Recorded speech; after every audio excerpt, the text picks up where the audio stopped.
समीचीन विकल्पों का सम्यक समाधान। सुनिए परम पूज्य श्रमण श्री सुप्रभ सागर जी महाराज के मुखारबिंद से YouTube चैनल सुप्रभ उवाच पर शुभाशीष परम पूज्य श्रमणाचार्य 108 श्री विशुद्ध सागर जी महाराज। सानिध्य श्रमण सुप्रभ सागर जी महाराज, श्रमण प्रणत सागर जी महाराज। पुण्य आर्जक श्रीमती मधुबाला सुरेश चंद जी पाटोदी, बेटी दामाद श्रीमती विनीता अर्पित जी पहाड़िया मंडीदीप, बेटे बहू मोहित अंकिता पाटोदी, रोहित मुस्कान पाटोदी, अभी नैवेद्य जीने भव्य एवं समस्त पाटोदी परिवार। जैन बर्तन भंडार छिंदवाड़ा। ओम नमः सदैव। नमो नमः सतहितंकराय वीराय भव्याम्बुजभास्कराय अनंतलोकाय सुरार्चिताय देवादिदेवाय नमो जिनाय देवादिदेवाय नमो जिनाय। पंच परमिष्टि भगवान की परम पूज्य आचार्य भगवंत गुरुवर विशुद्ध सागर जी मुनि महाराज के परम पूज्य मुनि श्री सुप्रभ सागर जी महाराज जी के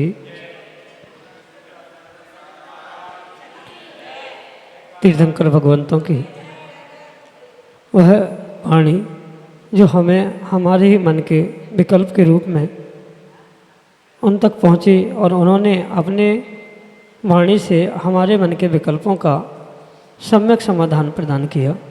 क्योंकि तीर्थंकर की जो वाणी होती है वह प्राणी मात्र के मन के विकल्प मन को निर्विकल्पता की ओर ले जाने वाली है और उसी श्रृंखला को आगे बढ़ाते हुए परम पूज्य आचार्य भगवंत गुरुवर विशुद्ध सागर जी महाराज के मंगल शुभाशीष से परम पूज्य मुनि श्री सुप्रभ सागर जी महाराज ने हमें सम्यक समाधान रूपी अनूठी विधा प्रचना नाम के स्वाध्याय के रूप में प्रदान की है।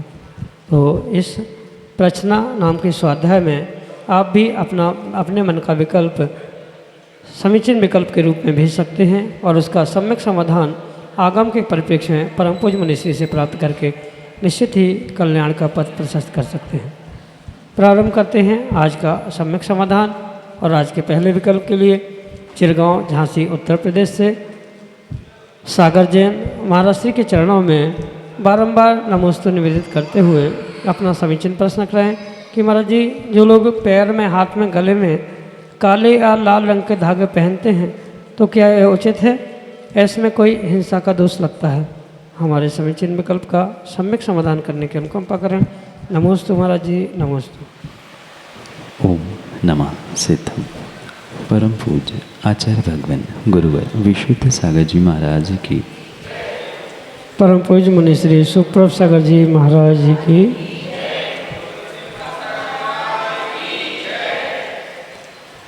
हाथ पैर गले आदि में जो काले लाल आदि धागे पहने जाते उसके पीछे लोक व्यवहार की अपेक्षा से नज़र न लगना आदि बहुत सारे कार्य स्वीकार किए जाते और उस लोक व्यवहार की अपेक्षा से अगर कोई व्यक्ति उसे पहनता है तो उसे किसी प्रकार से कोई दोष नहीं है। जैसे कोई विधान पंचकल्याणक अनुष्ठान आदि भी होता है तो वहाँ भी रक्षा सूत्र के रूप में वहाँ कलावा कंकड़ बंधन आदि बहुत सारे कार्य होते तो उसे हम आगम के परिप्रेक्ष्य में भी स्वीकार कर सकते हैं, आगम के परिप्रेक्ष्य में भी उसमें कोई दोष नहीं है। तथाकथित विद्वान ज्ञानियों के द्वारा ये जो कहा जाता है कि धागे पहनने में हिंसा का दोष लगता है, वो गीले होते हैं तो फिर वस्त्र भी उतार कर रहना चाहिए। वस्त्र पहनने में भी तो बहुत बड़ी हिंसा होती है। वस्त्र भी धागे से ही बने हैं, वो जहाँ कसते हैं यानी कमर आदि स्थानों पर वहाँ पसीने से गीले होते हैं, वहाँ तो और भी प्रचुर मात्रा में जीवों की हिंसा होती है। फिर जीन्स टी शर्ट आदि तंग कपड़ों को पहनने में क्या जीवों की हिंसा नहीं हो रही है? तो ये विवेकपूर्वक कार्य समझने की आवश्यकता है कि इन क्रियाओं के पीछे का उद्देश्य अभिप्राय क्या है। जो रक्षा सूत्र के रूप में कलावा हो, या जो काले लाल धागे आदि पहने जा रहे हैं, इसमें व्यवहारिकता और उस कार्य की सिद्धि के निमित्त से किसी भी प्रकार से कोई दोष नहीं है। और हिंसा की बात रही तो हिंसा की बात वहाँ एक धागे से अगर इतनी हिंसा हो रही है तो पूरे धागे से बने हुए कपड़ों को पहनना, दिन में 50 बार उतारना, उनके गीले में होने वाले पसीने से होने वाले जीवों की उत्पत्ति, उनकी हिंसा विराधना, ये भी तो वहाँ देखने की आवश्यकता है, पर उसे कोई देखता नहीं है। और यही आज बहुत सारे स्थानों पर भूत चढ़ा है कि कोई जनेऊ पहना है तो जनेऊ उतार लो, हाथ में धागा बंधा है, गले में धागा है तो उसको उतार लो, फिर भगवान का अभिषेक शांतिधारा करना या फिर मुनिराज को आहार देना, ये किसी प्रकार से उचित कार्य नहीं है। ये व्यवहारिकता और आगम के दृष्टि से सुरक्षा के रूप में किया जाने वाला कार्य है। इसमें किसी भी प्रकार से कोई दोष नहीं है। ऐसा करने में हिंसा का भी दोष नहीं लग सकता है। अगर एक धागे से ये हिंसा हो रही है तो फिर बहुत सारे धागों से, गीले वस्त्रों से जो अभिषेक कर रहे हैं, मंदिर में जो धोती दुपट्टे आदि होते हैं वो पूर्ण रूप से कई बार सूखते नहीं हैं, पर फिर भी उसे पहना जाता है। तो फिर वहाँ भी सामूहिक वस्त्रों के प्रयोग में भी तो हिंसा हो रही है, गीले कपड़े पहनने में हिंसा का दोष लग रहा है। तो ये विकल्प वहाँ ना करते हुए सुरक्षा के रूप में कलावा जब विधान आदि में बंधा ही जाता है, बिना उसके गोत्र परिवर्तन नहीं होता है, बिना उसके विधान पंचकलाणक जैसे अनुष्ठानों में बैठने की आज्ञा ही नहीं है, तो फिर अगर कोई अन्य कारणों से भी काले धागे को या लाल धागे को पहनता है तो उसमें भी आगम के परिप्रेक्ष्य में कोई दोष नहीं है। यही आपके लिए सम्यक समझ। नीलेश जैन, आरडी गाड़ी, उज्जैन, मध्य प्रदेश से महाराज जी के चरणों में बारंबार नमस्ते करते हुए अपना प्रश्न रख रहे हैं कि महाराज जी, जैसे गुरुवार के दिन दूध की रसी रहती है, दूध का त्याग करते हैं, तो दूध में क्या क्या आता है? क्या कॉफ़ी पी सकते हैं?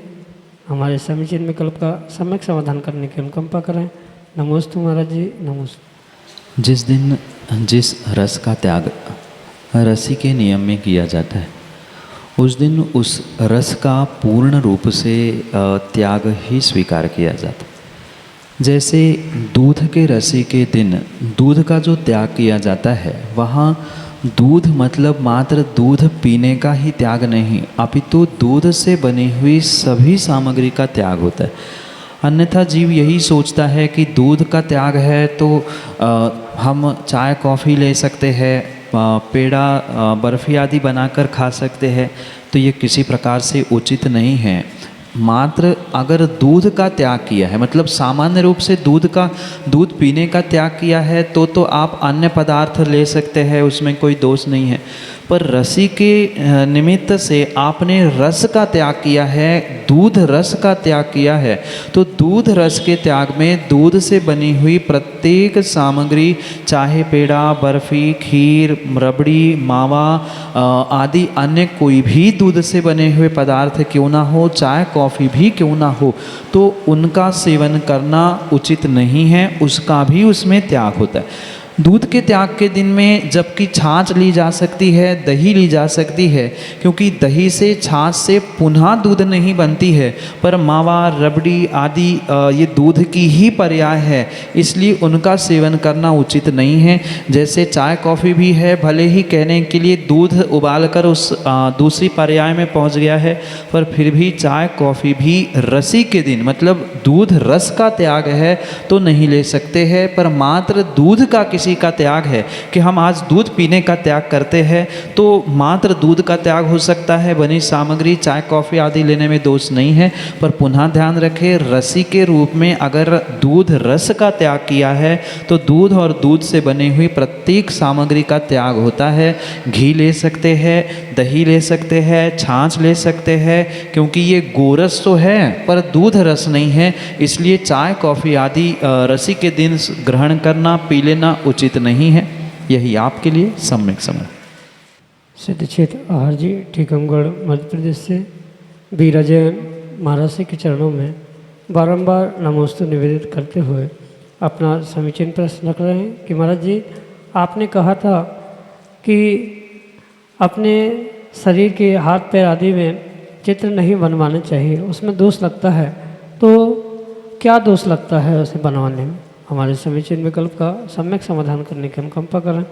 नमोस्तु महाराज जी, नमोस्तु। जो टैटू आदि के माध्यम से हाथों पर, शरीर पर कोई शब्द लिखे हैं, चाहे वो कोई भी भाषा में क्यों ना हो, पर जैसे कई बार मैंने कहा है कि ये भाषा और भाषा में आने वाले जितने अक्षर है ये बीजाक्षर है, मंत्रों की भांति वे भी अपने आप में पूज्य, और कहीं ना कहीं उन अक्षरों को मंत्रों पर, हाथों पर, शरीर पर लिखने के साथ साथ जो जीव अपने गृहस्थ अवस्था के कार्यों में, मतलब पाप कार्यों में लिप्त होता है, नियम से वहाँ पर जैसे शौच आदि स्थानों पर जाने वाला व्यक्ति है, वहाँ तो अक्षरों को अलग करके जाएगा नहीं, जो शरीर पर लिखा है उसके साथ ही उन अशुद्धि के दिनों में, सूतक पातक के दिनों में हो, शौच आदि स्थानों में भी क्यों ना हो, वह उन शब्दों के साथ ही है।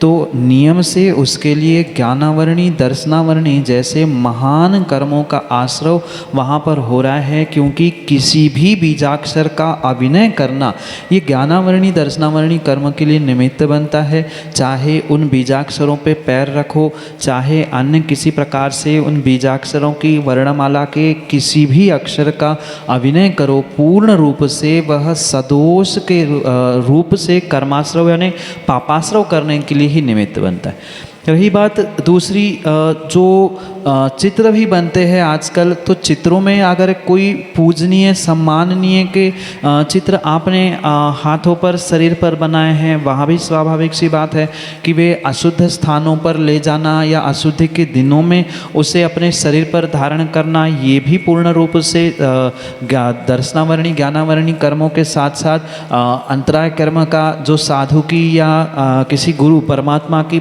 फोटो वहाँ बनी है, तो वो भी पूर्ण रूप से दोषपूर्ण है, उनकी अभिनय हो रही है। इसलिए ये ध्यान रखने की आवश्यकता है कि मर्यादा का पुरुषार्थ ही श्रावकों को करना चाहिए। भक्ति उतनी ही हो जितने में आपके गुरु, आपके भगवान बदनाम ना हो, इतनी ही भक्ति और इतना ही भक्ति का प्रदर्शन होना चाहिए। अन्यथा माता पिता की या गुरुजनों की, भगवान की भक्ति के आवेग में आकर अगर आप कोई जिनवाणी का सूत्र लिखते हैं, गुरु का नाम लिखते हैं, गुरु की फोटो, तस्वीर, भगवान का चित्र या अन्य नमोकार आदि भी कुछ अपने शरीर पर गुदवाते हैं, टैटू बनवाते हैं, तो नियम से उसके लिए वह ज्ञानावरणी, दर्शनावरणी जैसे महान कर्मों का, पाप कर्मों का आश्रय ही जीव वहाँ पर करता है, क्योंकि शुद्धि अशुद्धि का ध्यान शरीर पर बने हुए चित्र, शरीर पर बने हुए अक्षरों के माध्यम से संभव हो ही नहीं सकता। इसलिए ये करना किसी भी प्रकार से उचित नहीं है। यही आपके लिए सम्यक समाधान। सादतगंज, लखनऊ, उत्तर प्रदेश से नमिता जैन अगले समीचीन विकल्प के। राजों को त्रैवार नमोस्तु नमोस्तु नमोस्तु। महाराज श्री, मेरा प्रश्न है, समूह शरण में भव्य जीव ही पहुंच पाते हैं, तो क्या भव्य समूह शरण में पहुंचने वाले जीव कभी नरकगामी हो सकते हैं या नहीं? जीव का भव्य अभव्य होना और जीव का नरकगामी होना, माँ, ये दोनों बातें बिल्कुल भिन्न भिन्न हैं, अलग अलग। जो अभव्य मिथ्यादृष्टि जीव है वह समोषण में भी पहुँचते हुए जो 8वीं भूमि जहाँ तीर्थंकर भगवान की सभा लगती है वहाँ नहीं पहुँचता। मतलब एक मिथ्यादृष्टि जीव समोषण के नीचे वाली 7 भूमियों में तो भ्रमण करता है, इसमें किसी प्रकार से कोई दोष नहीं है, पर दिव्य ध्वनि सुनने के लिए, श्रद्धा से ग्रहण करने के लिए वह उस 8वें भूमि पर नहीं पहुंचता है। ये उस मिथ्यादृष्टि अभव्य आदि जीवों की पहचान समझने की आवश्यकता। रही बात नरक गमन के लिए, तो हमारे सामने साक्षात उदाहरण है। जिस जीव ने तीर्थंकर महावीर स्वामी के समोषण में पहुंचकर 60,000 प्रश्न किए थे, वह राजा श्रेणिक आज नरकों में है। तो नरक जाने वाला समोषण नहीं जाता है, भगवान की देशना नहीं सुनता है, ऐसा तो कहीं प्रमाण नहीं प्राप्त होता। भवितव्यता भव्य अभव्य की अपेक्षा से उनके लिए समोषण में 8वें भूमि में ले जाने के लिए अनुकूलता दे ना दे ये भिन्न विषय है। पर नरक में जाने वाला जीव, यानी जो नरकगामी नरकगामी है वह समोषण में नहीं जाता, ऐसा किंचित भी नहीं है। हमारे सामने जैसे मैंने दृष्टांत कहा श्रेणिक राजा का, वो तो आप नरक में हैं ही, और उन्होंने 60,000 प्रश्न पूछे थे, ये भी हमारे लिए प्रमाणित है। इसलिए नरक जाने वाला जीव या नरकगामी जीव समोषण में जा सकता है, उसमें किसी भी प्रकार से कोई दोष नहीं है, कोई रुकावट नहीं है, कोई वहाँ बंधन नहीं है। इतना विशेष है कि 8वीं भूमि में जहाँ तीर्थंकर भगवान की दिव्य ध्वनि खिरती है, 12 सभाएं आदि लगती है, वहाँ श्रद्धा से पहुँचने वाला जीव जो है वह मिथ्या दृष्टि या अभव्य नहीं होता है, ये प्रमाणित समझने की आवश्यकता है। वह नरक भी जा सकता है, नरकगामी भी हो सकता है, मनुष्य तिर्यंच देव आदि भी बन सकता है, उसमें किसी प्रकार से कोई हर्ज नहीं है। जैसे शेर है, सिंह है, ये जीव समोषण में पहुंचते हैं और इनका तो नियोग ही होता है कि हिंसा के कारण से उनके लिए अगर उन्होंने कोई श्रावक के व्रत तिर्यंच पर्याय में ग्रहण नहीं किए हैं, हिंसा करते हुए भी उनकी मृत्यु हुई है शेर सिंह आदि की, तो उनको तो नरकों में जाना ही जाना है। तो वो जब जा सकते हैं तो मनुष्य भी वहाँ जाने में जो नरकगामी हैं उनमें कोई भी दोष नहीं है सिद्धांत की अपेक्षा से। यही आपके लिए सम्यक समझ।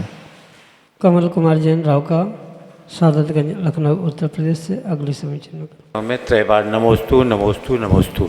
हे गुरुवर, मेरा प्रश्न है तेजस समुद्घात एवं आहारक समुद्घात और केवली समुद्घात किसे कहते हैं, उसके बारे में हमें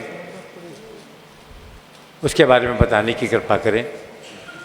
जब जीव अपने आत्मा के प्रदेशों को मूल शरीर को छोड़े बिना विस्तार को प्राप्त कराते हुए पुनः उसको संकोचित करते हुए मूल स्थान तक ले आता है, इस प्रक्रिया को समुद्घात कहा जाता है। पुनः गौर से इस प्रक्रिया को समझने की आवश्यकता है कि मूल शरीर को छोड़े बिना जब आत्मा के प्रदेश कहीं अन्यत्र पहुंचते हैं, तारतम्यता के साथ में या कभी तारतम्यता के बिना भी, तो वह जो प्रक्रिया है शरीर के मूल शरीर को, मतलब माना कि ये मेरा मूल शरीर, और इस मूल शरीर में से आत्मा के प्रदेश कहीं अन्यत्र शरीर के बाहर निकलना और पुनः उसे संकुचित कर लेना, ये जो प्रक्रिया है उसे समुद्घात कहा जाता है। और ये 7 प्रकार का समुद्घात स्वीकार किया जाता है। वेदना समुद्घात, कषाय समुद्घात, मारणांतिक समुद्घात, केवली समुद्घात। और ये केवली समुद्घात केवली भगवान की अपेक्षा से कहे जाते हैं, और शेष जो समुद्घात है वेदना, कषाय आदि, ये संसारी जीवों की अपेक्षा से बताए जाने वाले समुद्घात है। पुनः समझना, समुद्घात प्रक्रिया भिन्न है और तेजस आहारक आदि जो शरीर है ये पूर्ण रूप से भिन्न है। कहीं ना कहीं पढ़ने में सुनने में आपका ये तेजस समुद्घात आहारक समुद्घात रूप जो आपने पढ़ा है उसको और विस्तार से समझे, क्योंकि तेजस शरीर जो शरीर को मात्र कांति देने वाला है, ये तो तेजस शरीर अलग है। इसके अलावा भी वह निर्ग्रंथ मुनिराज कुछ विशेष तपस्या के माध्यम से इन रिद्धियों को प्राप्त करते हैं जो कि तेजस और आहारक शरीर के रूप में उन्हें प्राप्त होती है। जो तेजस शरीर है ये तो शुभ अशुभ दोनों प्रकार का स्वीकार किया जाता है। शुभ पुतला भी सीधे तरफ से निकलता है, अशुभ पुतला उल्टे हाथ की तरफ से निकलता है। जो उनका इच्छित कार्य है वो कर कर लौटता है। जैसे दीपायमान मुनि के निमित्त से आपने सुना, वे सच्चे भावलिंगी मुनिराज थे और अशुभ पुतला तेजस निकला और जो द्वारिका को नष्ट करते हुए पुनः उनको भी नष्ट करने के लिए पहुंचा। तो ये अशुभ जो तेजस शरीर है उसके निमित्त से ये कथानक या दृष्टांत प्राप्त होते हैं। ऐसे ही शुभ के लिए मतलब किसी पर दया करुणा दिखाने के लिए, किसी के लिए सहयोग करने के लिए जो शरीर का या जो ये रिद्धि प्राप्त होती है, जो आत्मा के प्रदेश वहाँ पहुँचते हैं पुतले के समान, वहाँ पर उसे तेजस के शुभ तेजस के रूप में स्वीकार किया जाता है। और मस्तिष्क से जो सफ़ेद रंग का एक हाथ का पुतला जो निकलता है उसे आहारक रिद्धि या आहारक शरीर के रूप में स्वीकार किया जाता है। जैसे कहीं मुनिराज मुनिराज विहार कर रहे हैं, आगे संयम का पालन होगा कि नहीं होगा, रास्ता कैसा है, समोषण में जिज्ञासा के लिए पूछने के लिए पहुंचना आदि सभी कार्य आहारक शरीर आदि के रिद्धि के निमित्त से स्वीकार किए जाते हैं। क्योंकि इसका प्रमाण, इसका रंग, इसकी दिशा, इसकी व्यवस्था बहुत विस्तार से समझने योग्य है, पर इन दोनों को इतने अल्प समय में समझना संभव नहीं है। पर ये समझना ये रिद्धिधारी मुनिराजों की भावलिंगी तपस्या के कारण से ही प्रकट होते हैं। और केवली समुद्घात जो है वह केवली भगवान करते हैं। केवल ज्ञान को प्रकट करने के उपरांत जो 4 शेष कर्म बचते हैं, घातीय कर्मों का तो उन्होंने नाश कर लिया। अब अघातीय कर्मों के नाश में जब आयु कर्म छोटा है और शेष 3 कर्म उनकी स्थिति अधिक होती है, तो अब उन शेष 3 कर्मों की स्थिति बराबर करने के लिए जो आयु के बराबर करते हुए, क्योंकि आयु जितनी है उतनी बात तो मृत्यु हो ही जाएगी, पर कर्म आगे कहाँ ले जाएंगे, वो तो सिद्ध हो रहे। तो उनको पहले ही खिराने के लिए, मतलब उनको पहले ही समाप्त करने के लिए ये केवली भगवान समुद्घात करते हैं। उसके भी आचार्य भगवंतों ने 4 प्रकार कहे हैं, दंड, प्रतर, प्रस्तर और लोक पूरण आदि। ये भी बहुत विस्तार से समझने योग्य है, पर इतना समझना कि आयु कर्म कम रहने पर, शेष 3 कर्मों की स्थिति अधिक होने पर उनको समान करने के लिए आत्मा के प्रदेशों को पूर्ण रूप से विस्तार को प्राप्त करवाना और पुनः प्रदेशों को संकुचित करना, ये जो स्थिति है उसे केवली भगवान करते हैं। इसलिए केवली समुद्घात कहा जाता है। जैसे कोई वस्त्र है, वस्त्र गीला है, ऐसे ही उसे गीला कर कर धोती को आप टांग देना, सूखने में समय लगेगा। और वही वस्त्र अगर लंबे करके उसे सुखाया जाएगा तो जल्दी सूखता है। ऐसे ही आत्मा के प्रदेशों को फैलाते हुए, विस्तार को प्राप्त करते हुए कर्म भी फैल जाते हैं, जिसके कारण से उनकी स्थिति कम होती है। और आयु के बराबर या आयु से कम स्थिति होने से वहाँ यह समुद्घात का उद्देश्य फलीभूत होता है। इस प्रकार से इन समुद्घातों का व्याख्यान आगम के परिप्रेक्ष्य में संक्षेप से आपके लिए सम्यक समाधान से। सुविधि जैन, शहादतगंज, लखनऊ, उत्तर प्रदेश से अगले समय चिन्ह कर। नमोस्तु महाराज जी, नमोस्तु नमोस्तु। महाराज जी, जब मन में बहुत संकल्प विकल्प हो और ऐसा संकल्प विकल्प हो कि हम किसी निर्णय पे ना पहुंच पाएँ, तो बहुत ज़्यादा एंजाइटी हो जाती है, फिर नींद आने में प्रॉब्लम होती है। तो उस आकुलता को मिटाने के लिए क्या करें महाराज जी? नमोस्तु महाराज जी। एंजाइटी, ओवर थिंकिंग आदि से बचने के लिए सबसे पहले तो सोचना, विचार करना बंद करने की आवश्यकता है। क्योंकि आप जितना सोचूं नहीं ये सोचने पर प्रयास करोगे, उतना अधिक ओवर थिंकिंग के उस फील्ड में आप और ही और घुसते जाओगे। इसलिए इससे बचने के लिए सबसे पहले हम सब छोड़ दे, जो होगा देखा जाएगा, ये सबसे बड़ा सूत्र जीवन में उतारने की आवश्यकता है। ये सोते समय, उठते समय, बैठते समय, जीवन जीते समय, कार्य करते समय ये निर्णय करें, हमने किसी का कुछ बुरा नहीं किया है, हमारे साथ भी कुछ बुरा होने वाला नहीं है, और जो भी होगा अच्छे के लिए होगा, जो हो रहा है अच्छे के लिए हो रहा है। अगर ये हम हमेशा अपने दिलो दिमाग में, मन में, शब्दों में गुंजायमान करते रहेंगे, तो कहीं ना कहीं जो एंजाइटी, ओवर थिंकिंग है वो अपने आप कम होगी। और ये भी नहीं कर पा रहे हैं तो मैं कहता हूँ सीधा सीधा जिनको हम इष्ट मानते हैं, चाहे प्रभु हो चाहे गुरु हो, उनके चरणों में पूरी बात रख लो कि भगवान, क्योंकि ये भी सत्य है कि हम जब ओवर थिंकिंग करते या एंजाइटी की समस्या है तब गुरु के पास या भगवान के पास नहीं पहुँच पा रहे हैं, पर परोक्ष रूप से ही हम अपने भगवान, अपने गुरु को याद करें और उनके चरणों में कह दे, भगवान अब इसका निर्णय आप करो, हमें सोना है, कल तक हमें जवाब मिल जाएगा। और आप विश्वास के साथ, श्रद्धा के साथ गुरु और प्रभु पर अगर ये बात छोड़कर सो जाओगे तो पक्का मान लेना सुबह तक आपको कुछ ना कुछ उसमें से सॉल्यूशन अवश्य ही मिलेगा। पर उतना विश्वास और उतना श्रद्धान गुरु के प्रति, प्रभु के प्रति रखने की आवश्यकता है। और जैसे ही आप ये सोचो कि हमने बुरा नहीं किया है, हमारे साथ बुरा हो नहीं सकता है, हमें गुरु पे विश्वास है, जो होगा होगा अच्छा ही होगा, मैंने तो अपनी ज़िंदगी अपना भविष्य गुरु के प्रभु के हाथ में छोड़ दिया है, ये निर्णय आप जब जब करेंगे तब तब आप अपने जीवन में, अपने जीवन के प्रत्येक कार्यों में सफल होते हुए अवश्य ही दिखेंगे। पर कहीं ना कहीं ये विचार करने की जगह व्यक्ति यही सोचता है, अगर गुरु ने मेरी बात नहीं मानी तो, प्रभु तक मेरी आवाज़ नहीं पहुंची तो, अगर कुछ गलत हो गया तो, मेरी डिसीजन गलत हो गई तो। अरे इतना सोचने की आवश्यकता ही नहीं है। जब हमने गुरु बनाया है, प्रभु को हम इष्ट मानते ही है, तो पूरी जिम्मेदारी उन पे छोड़ दो। हमें इतना विश्वास होना चाहिए, गुरु प्रभु हमारे साथ कभी गलत कर नहीं सकते हैं। इस विश्वास के साथ अपना प्रत्येक कार्य छोड़ दो और शांति से विश्राम करने का प्रयास करो। और माना कि नींद भी नहीं आ रही है तो स्थान बदल कर देख लो, कुछ कार्य ऐसा करके देख लो जो अच्छे कार्य हमने किए। कई बार ऐसा होता है कि जब एक स्थान पे बैठे हैं तो वही बैठे बैठे बैठे बैठे एक की 10-50 बातें आने लगती है। तो पहला तो वो स्थान चेंज करे, जिस चेयर पे, जिस पलंग पे, जिस स्थान पे बैठे वहाँ से उठकर कहीं अन्यत्र जाए, क्योंकि क्षेत्र की वर्गणा भी हमें निगेटिविटी में प्रवृत्त करने के लिए निमित्त बन सकती है। स्थान बदल दे, अगर अकेले में है तो भीड़ में पहुँच जाए, भीड़ में है तो अकेले में पहुँच जाए। स्थान बदले, हमें अपने विचार के साथ साथ जो वहाँ का एनवायरनमेंट है वो भी बदलने का प्रयास करें।